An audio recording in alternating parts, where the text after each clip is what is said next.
할렐루야. 2020년 4월 17일 금요일 신성의 아침입니다. 오늘도 주님의 평강이 여러분과 함께 하시길 주의 이름으로 축원합니다.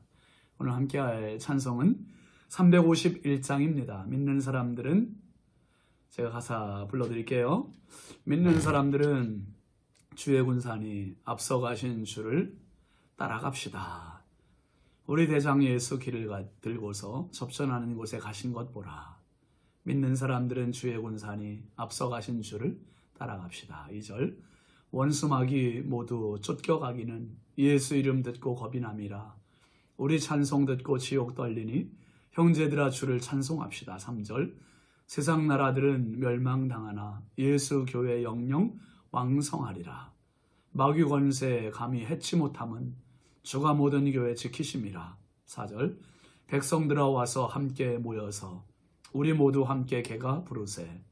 영원토록 영광 권세 찬송을 우리 임금 주께 돌려보내세. 믿는 사람들은 주의 군산이 앞서가신 주를 따라갑시다. 아멘. 오늘 우리에게 주시는 하나님의 말씀은 사무엘상 13장 1절부터 7절까지 말씀입니다. 함께 보시죠.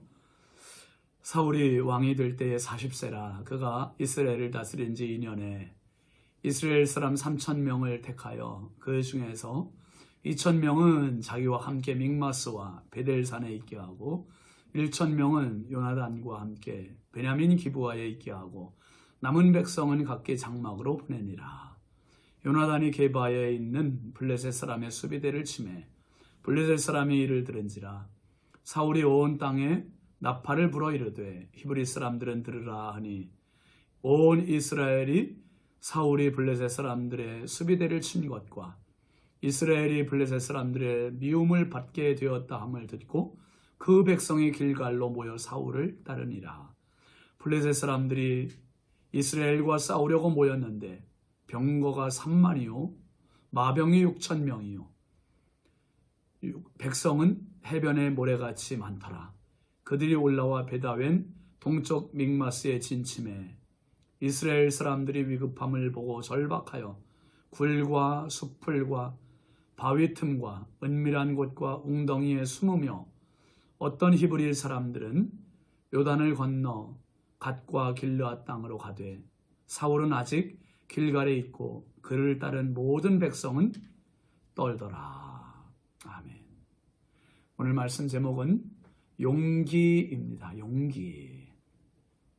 예전에 제가 강원도에서 목회할 때 어떤 성도가 진돗개 강아지를 한 마리 갖다 줬습니다. 아주 어린 강아지, 참 예뻤어요. 하얀색 강아지인데 아주 잘 커서 이게 거의 이제 등치도 있고 중강아지, 중개 이상으로 컸습니다. 제가 이제 그 교회 뒤편으로 농군학교가 있고 농군학교 뒤편에 산이 있었어요. 가나안 농군학교 그 뒤편 산으로 이제 산기도를 새벽기도 끝나면 올라가는데 이 개를 진돗개를 데리고 갔어요. 데리고 가서 낮에 계속 묶여 있으니까 답답하잖아요. 새벽에 제가 데리고 올라가서 산에다 딱 풀어놓으면 온 산을 그냥 뛰어다니면서 헤매고 다녀요. 그러다가 이제 기도가 끝날 때쯤 되면 제가 기도하는 데까지 와요. 또 그 자리에 와가지고 헉헉거리고 숨이 헐떡거리면서 이제 넘어갑니다. 그런데 어느 날 제가 개를 데리고 올라가다가 우리 그 가나안 교회 신림 가나안 교회 원로 장로님이었던 가나안 농군학교 교장 김범일 장로님을 만났어요. 그 올라가는 길에 딱 만났는데 장로님하고 인사하는데 저도 개를 데리고 올라갔고 장로님도 개를 데리고 나오셨어요. 근데 그 개는 덩치가 저희 개보다 조금 작아요. 작은데 이것도 만만치가 않아요. 제가 장로님 때 갈 때마다 엄청 지저댔던 놈인데 요 개가 저희 개를 보자마자 으르렁거리면서 대들었어요. 대들니까 저희 개는 여태 한 번도 화를 내본 적이 없어요. 그래서 동네 사람들조차도 뭐라 그랬냐면, 야, 목사님네 걔는 어쩌면 진돗개가 이렇게 목사님을 닮아가지고 순하냐 그랬어요. 그런데 싸움도 모르죠. 제대로 지져보지도 못했죠. 착하죠. 근데 그날 장로님 개와 한바탕 붙고, 그리고 그때부터 이 야성이 나타나기 시작한 거예요. 본성이. 참 다행스러운 거는 목사개가 그날 장로개한테 졌습니다. 제 개가 만약에 장로님 개를 이겼다면 어떡할 뻔했어요. 참 감사하죠. 장로님 개가 이겼어요. 제 진돗개가 참 체면이 말이 아니었습니다. 꼬리 내리고 도망갔어요. 그래서 그날 아이고 제가 그 개 이름이 사랑이었는데, 사랑아 이 녀석 네 체면이 말이 아니다 이놈아. 그런데 야단을 한번 친 적이 있어요. 그런데 문제는 그 다음부터예요. 얘가 싸움을 알았잖아요. 그 야성이 생겼잖아요. 그 용기가 있는 거예요. 그 다음에 동네 사람, 똑같은 동네 사람이 농사하고 저희 집 앞에 사택 앞으로 이렇게 지나가게 되는데, 지나갈 때 예전에는 그렇게 꼬리치고 그러던 놈이 지저대는 거예요. 으르렁거리게 되는 거예요. 그 전에는 이 동네 분이 목사님 닮아서 걔가 순하네 그러더니 그 다음부터는 저 녀석이 왜 그러나, 겉으로는 말 안 하고 속으로는 이거 목사가 싸나워졌나 그랬는지 모르죠. 아무튼 이게 싸나워진 거예요. 한 번은 제 아내가 이제 밥을 주려고, 개밥을 주려고 밥그릇을 깨끗이 털어주려고 밥그릇을 잡았는데 앙 하더니 제 아내 손을 물었어요. 근데 확 물지 않고 앙 하면서 물면서 순간 이 사랑이가 걔가 아니다 싶었나 봐요. 그 입만 대고 물진 않고 그래서 놨어요. 그러니까 이게 진돗개의 그 근성, 본성, 야성이 이렇게 묻혀 있다가 한번 싸우고 나니까 그게 완전히 이게 드러나 버리더라고요. 그래서 제가 참 그렇구나, 이 야성을 숨길 수가 없구나 하는 것을 느꼈습니다. 여러분이 지금 이스라엘 백성들이 왕을 세워달라고 해서 사울을 왕으로 세웠잖아요. 이 왕을 세운 목적이 뭐였습니까? 그 사무엘상 8장 20절 말씀 보면, 우리도 다른 나라들 같이 되어 우리의 왕이 우리를 다스리며 우리 앞에 나가서 우리의 싸움을 싸워야 할 것이니이다 하는지라 그랬습니다. 왕을 세우는 목적은 왕을 우리 앞에 내세워서 다른 나라와 좀 한번 싸워보겠다 이거예요. 싸워보겠다. 싸우기 위해서 왕을 세우겠다는 겁니다. 그래서 오늘 11장 말씀에 보면 암몬의 나하스와 함께 싸웠죠. 암몬의 야하스 왕이 쳐들어왔을 때 33만 명을 데리고 나가서 사울 왕이 대승을 거뒀습니다. 그리고 보니까 한 번 싸우고 보니까 두 번 싸우고 싶은 거예요. 세 번 싸우고 싶은 거죠. 싸움에 자신감이 붙은 거죠.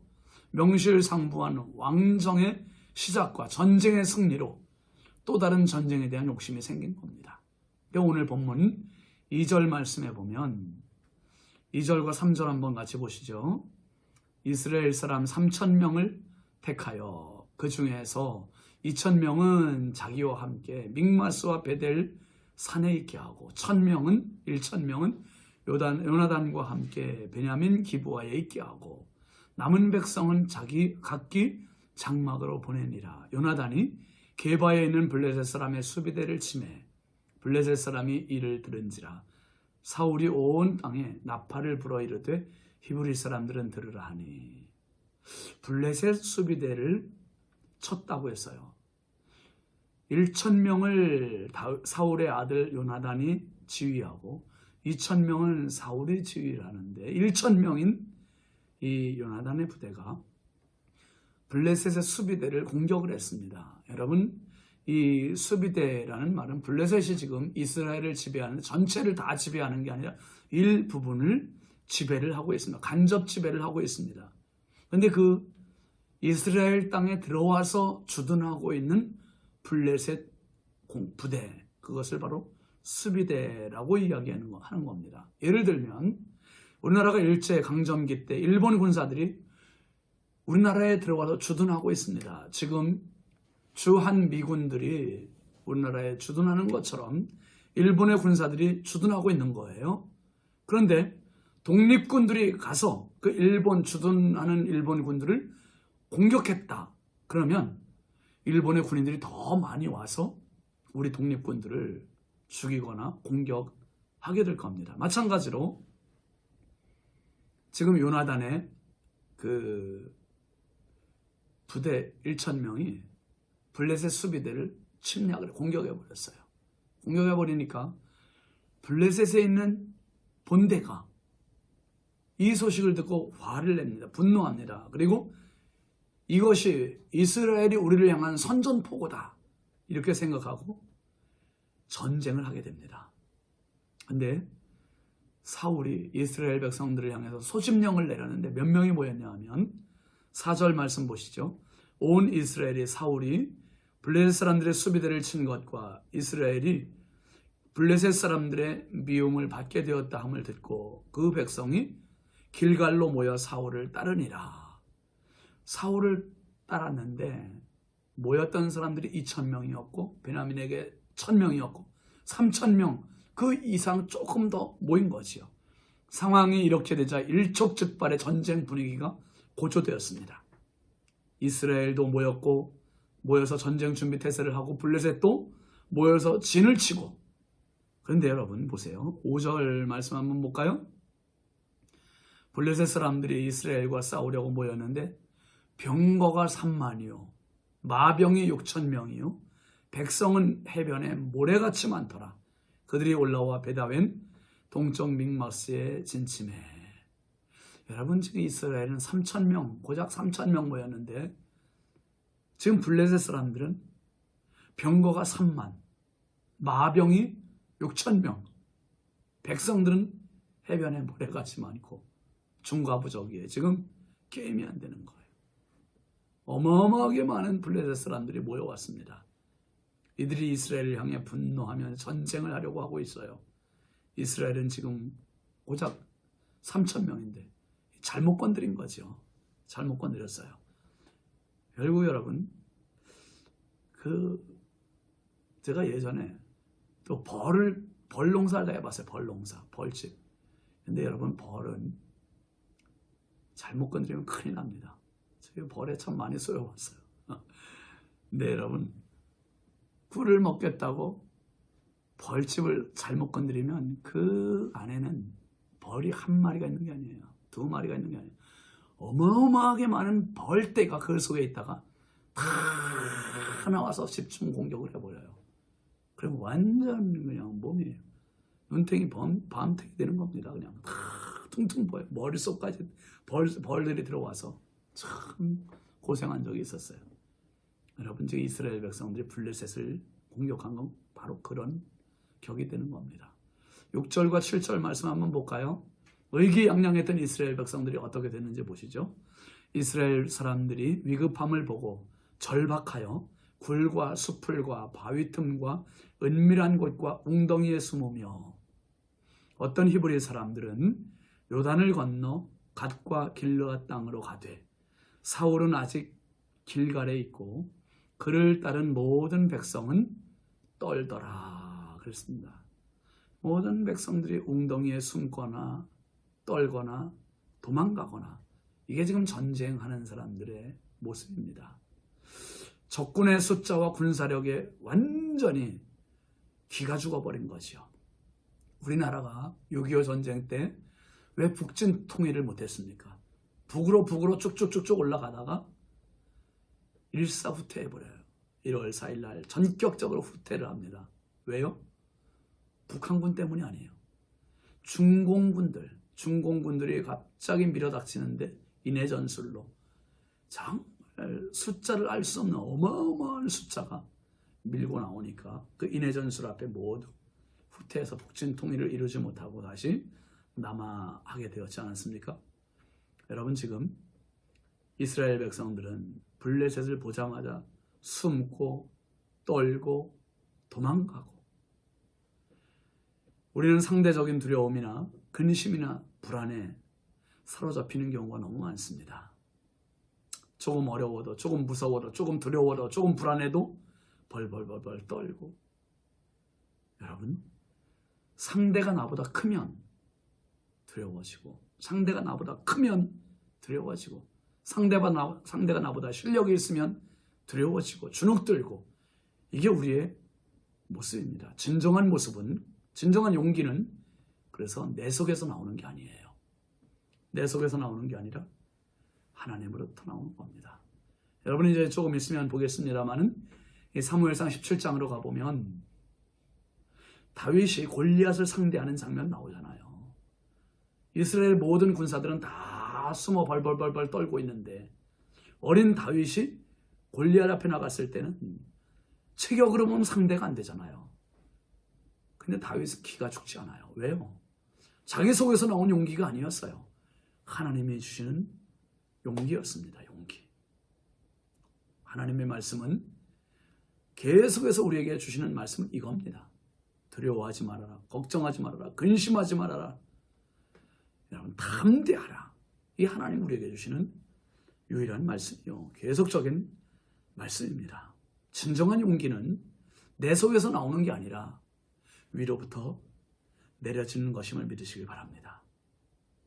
사람들은 육적인 야성이 있습니다. 그래서 우리 지금 사회를 보면 분노장애 세상을 우리가 살고 있잖아요. 얼마나 사람들이 작은 일에도 이렇게 분노하는지 몰라요. 옛날에는 어떤 큰 일에만 사람들이 분노했는데 지금은요, 항상 싸울 준비가 늘 되어 있는 사람 같아요. 정말 분노, 작은 일에도 분노하며 살아요. 주차하면서도 분노하고, 운전하면서도 분노하고요. 참 너무너무나 작은 일에 이렇게 분노하고 있습니다. 그런데 우리가 분노해야 할 때가 아니라 정말 하나님이 주시는 분노의 때가 있어요. 하나님이 주시는 용기를 가져야 할 때가 있습니다. 영적 야성을 가져야 됩니다. 영적 야성. 하나님이 주신 영적 본능과 그 영적 본능 위에 하나님이 주신 영적 야성을 가지고 그 진돗개가 그 자기의 육체적인 본능과 야성을 탁 터뜨리는 것처럼 우리가 영적인 본능, 영적인 야성을 터뜨려야 돼요. 그래야 하나님을 더 의지하게 되고 더 담대해지고 더 용기를 가지고 세상, 죄악, 나 자신, 사탄을 이겨나가는 하나님의 영적 전사가 될 수 있습니다. 여러분, 군사력만 믿고 나갔다가 더 큰 군사 앞에 벌벌 떨고 숨었고 도망가는 이스라엘처럼 되지 말고 우리가 평생 살아가며 상대적인 두려움에 떨 때가 많아요. 상대적인 용기는 상대적인 두려움만 가지고 옵니다. 하나님이 주시는 용기, 담력은 상대적이지 않아요. 절대적입니다. 여러분, 평생 살아가시면서 하나님을 의지하시면 하나님이 주시는 그 담력 생깁니다. 그 야성 생깁니다. 그 본능 생깁니다. 이 본능, 용기 가지시고 평생 오늘 하루도 승리하시기를 주의 이름으로 축원합니다. 기도합시다. 하나님 아버지, 감사합니다. 오늘도 하나님, 부족하고 연약하고 정말 무지하고 무능한 저희들에게 힘이 되어주시고 용기가 되어주시고 강한 힘이 되어주시니 감사합니다. 두려워하지 말아라, 담대하라 말씀하시는 주님, 이스라엘 백성들이 자기 힘을 의지하고 나갔다가 더 큰 블레셋 군사들 앞에 벌벌 떨고 숨었고 도망가는 정말 자신들의 모습을 보았습니다. 하나님, 오늘 세상 살아가면서 얼마나 우리가 상대적인 용기 가지고 삽니까? 얼마나 상대적인 두려움에 벌벌 떱니까? 하나님, 내 힘 의지하지 않고 주님 의지하게 하옵소서. 주님이 주시는 그 용기, 그것이야말로 절대적인 용기요, 어떤 상대적인 것 앞에도 굴하지 않고 나갈 수 있는 담력이 될 줄 믿사오니 우리 모든 신성의 가족들에게 그 용기, 그 믿음 주셔서 날마다 승리하게 하여 주옵소서. 하나님의 강한 군사 되게 하여 주옵소서. 오늘도 이 나라, 이 민족을 그리고 신성의 아침을 함께하는 모든 믿음의 가족들을 지키시고 보호하시고 이 용기 갖고 승리하게 하여 주옵소서. 예수님의 이름으로 축복하며 기도합니다. 아멘. 당신은 하나님의 강한 군사입니다. 오늘도 승리하십시오. 감사합니다.